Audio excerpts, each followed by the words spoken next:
बीजेपीला शिंगावर घ्यायलाच तुमची एंट्री राजकारणात अशी अशी झालेली असं म्हटलं तर नाही तो वावगं काय तो ठरणार नाही. गैरसमज आहे. म्हणजे विनाकारण तुम्ही सांगा हं.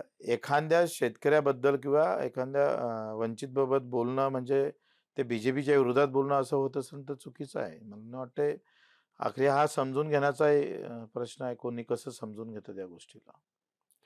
ठीक आहे. आणि तुम्ही म्हणताय की बीजेपीशी काही माझा संघर्ष नाहीये. देवेंद्र फडणवीसांशी माझा काही संघर्ष नाहीये. बिलकुल नाही. त्यांच्याशी मी कशाला संघर्ष करू? त्यांची उंची कुठं, माझी उंची कुठं? त्यांची विचारधारा, माझी विचारधारा, माझा कार्य करण्याची पद्धत, त्यांची कार्य करण्याची पद्धत हे फार फरक आहे. त्याच्यानं ते त्यांचा आणि माझा हा संघर्षाचा विषयच येऊ शकत नाही.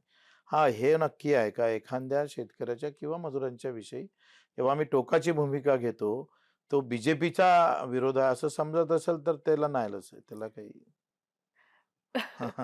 पण आतापर्यंत तुम्ही जेव्हा टीका करत होता, तेव्हा बीजेपी हा सत्ताधारी पक्ष म्हणून टीका करत होता. आता तुम्ही स्वतः मित्रपक्षासोबतच असणार आहात त्या. त्यामुळे आता टीका करताना सुद्धा थोडंसं किंवा मागणी करताना, टीका म्हणण्यापेक्षा मागणी करताना थोडं संयमाने करावी लागेल असं वाटतं? तर किंवा आम्ही आम्ही छत्रपती शिवरायाचा इतिहास वाचलेला आहे, जाणून हवा आणि तो आमच्या डोक्यात पण आहे. आखरी जिजाऊचं एक म्हणणं फार महत्त्वाचं, जेव्हा आग्र्याला छत्रपती शिवाजी महाराजांना संभाजींना तिकडे नजरकैद झाली किंवा जावं लागलं, तेव्हा त्यांनी सांगितलं का स्वराज्य समोर काही नाही. तो पुत्र नाही आणि तो आमचा नातू पण नाही. लक्षात घ्या.